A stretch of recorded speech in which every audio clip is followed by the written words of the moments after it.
बच्चों, maths first chapter, class 10th, linear equation in two variable यानी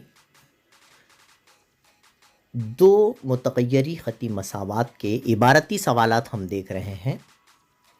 important सवालात series में आइए आज एक और मज़ीद सवाल के साथ शुरू करते हैं। ये दोनों के दोनों जो सेंटेंस आपको दिए वाले हैं, यहाँ पर दोनों जुमले आप महसूस कर रहे होंगे, इसमें दुगना, तीन गुना, पाँच गुना ऐसा लफ्ज़ है। तो किसी भी किस्म का सवाल रहने दो, फ्रैक्शन वाला क्वेश्चन रहने दो या जो है बाप बेटे की उम्रों का सवाल कल हुआ था वो रहने दो, दोनों को बराबर लिख देना पहले। अब जैसा कि यहाँ पर उन्हें क्या किया, एक फ्रैक्शन वाला क्वेश्चन है, तो फर्ज करो कि आप उर्दू में लिख सकते हैं, लेट सपोज कसर काट शुमार को लिखा, जिसको हम न्यूमरेटर बोलते हैं, शॉर्ट में एनआर लिखे, न्यूमरेटर एक्स, शुमार कुलिंदा एक्स है ऊपर वाला, तो नीचे वाले को नसब नुमा बोलते, जिसको डिनोमिनेटर बोलते हैं, इसको हम वाई। किसी भी कसर में, किसी भी फ्रैक्शन में दो लोग रहते हैं, ये फ्रैक्शन है, ये कसर है, समझ रहे हैं? तो ये न्यूमरेटर है, ये डिनोमिनेटर, शुमार को निंदा नसब नुमा, ऊपर वाला शुमार को निंदा, नीचे वाला नसब नुमा। तो ये जो हिस्सा है एक्स बटे वाई, उन्हें क्या बोल रहा है, ये दोनों में ताल्लुक, दोनों मसावी कब होंगे, तो दोनों को इक्वल लिख देना चाहिए। नसब नुमा, उन्हें बोला नसब नुमा शुमार कुनिंदे के कितने गुना से, पहले सेंटेंस में देखिए 4 ज्यादा है, कितने गुना, दुगुना से 4 ज्यादा है, ट्वाइस द न्यूमरेटर, न्यूमरेटर का दुगना करो, ट्वाइस द न्यूमरेटर, 4 मोर, तो इसको ट्वाइस करना, न्यूमरेटर के दुगना से 4 ज्यादा है, उसका जो डिनोमिनेटर है, डिनोमिनेटर को कुछ नहीं को करो बराबर, न्यूमरेटर के दुगना से 4 ज्यादा।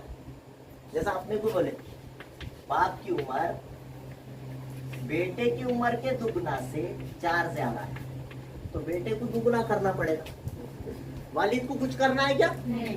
ये सेंटेंस और ये सेंटेंस एक जैसा, उन्हें क्या बोले, नसब नुमा, नसब नुमा क्या फर्ज करे बोले y, the denominator is 4 more, 4 ज्यादा है, प्लस 4 है, then the twice of its numerator, तो जो भी उसका न्यूमरेटर है उससे कितने गुना करो, दुगुना करो, उससे 4 ज्यादा है ना। 4 इंग्लिश में क्या करता, 4 मोर पहले बनता, 4 लेस, 4 मोर, लेस बोले तो -4 करने, उर्दू में सीधा सीधा रहता है, दुगना से 4 ज्यादा है तो उसका दुगना करो, से 4 ज्यादा करो।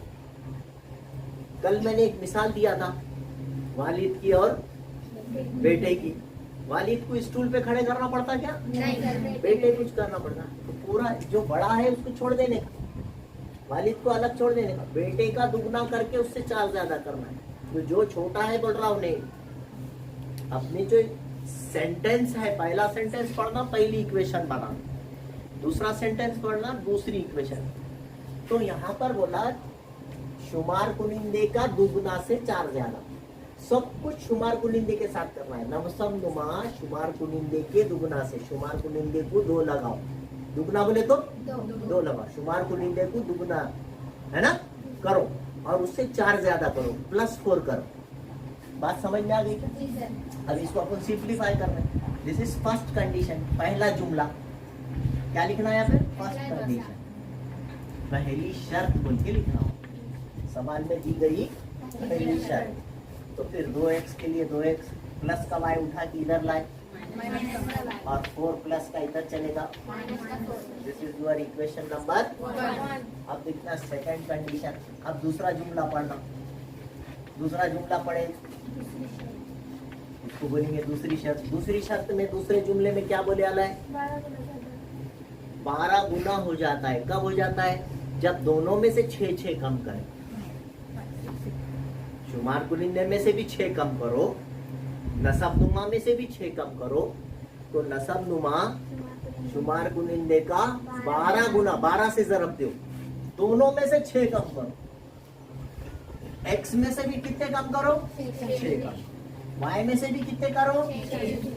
तो जो डिनोमिनेटर है वो न्यूमरेटर का 12 टाइम्स हो जाता है। यहाँ कितना लगाओ? 12 टाइम्स। बड़ा सिंपल क्वेश्चन था। If 6 is to be reduced from both numerator and denominator, दोनों में से कितने कम करो? रिड्यूस करो। रिड्यूस करो का मतलब क्या होता है? कम करो। किस में से कम करो? दोनों में से। फ्रॉम बोथ, बोथ बोले तो दोनों में से, न्यूमरेटर एंड डिनोमिनेटर। तो डिनोमिनेटर बिकम्स 12 टाइम्स। यहाँ ट्वाइस बोला था, तो कितने से जरब दिए थे? यहाँ कितने बोल रहा? 12 टाइम्स, मतलब 12 से जरब दिए। दूसरी शर्त में, दूसरे जुमले में से ये दूसरी इक्वेशन बनी। 12 से जरब दिए तो क्या होगा? 12 जरब x, 12x, 12 6 के 12 6 के 72 मसावी y माइनस 6। और मसावी से पहले x और y को डालेंगे। 12x के बाजू में प्लस का y इधर आके क्या होगा? और ये माइनस का 72 इधर आके माइनस 6, तो यहाँ पहले से, तो 12x minus y is equal to 72 में से 6 गए।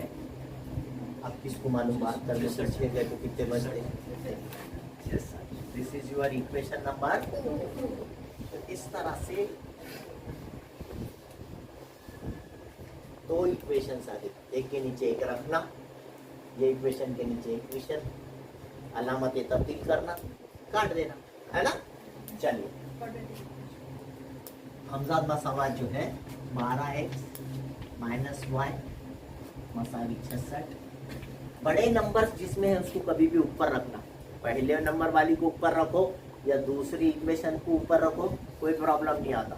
पहले दिन से जो लोग यहाँ पर मौजूद है वो लोग देख रहे हैं, तो ये दूसरी इक्वेशन मैंने ऊपर लिखा, ठीक है। पहली इक्वेशन उसके नीचे लिख लो, x minus y is equal to minus. Cut जाता क्या यहाँ पर? अलामा चेंज कर रहा हूँ, साइन चेंज करेंगे तो प्लस का माइनस, ये माइनस का वाई है, इसको क्या करेंगे? इसकी साइन चेंज करें तो इसकी भी करना पड़ता है, इसकी भी करना पड़ता है। ये माइनस है तो प्लस कर, पूरी इक्वेशन की साइन चेंज कर दें। पूरे इक्वेशन की साइन चेंज करें तो माइनस का वाई और प्लस का वाई कर दें। ये हम 9 से करते आ रहे। और फिर 12x में से 2x गए, 10x, 64 में से 4 गए, 66 में से 4 गए, है ना। निकालना है ना? नहीं सर, मैं बोला क्या है, किसको मालूम?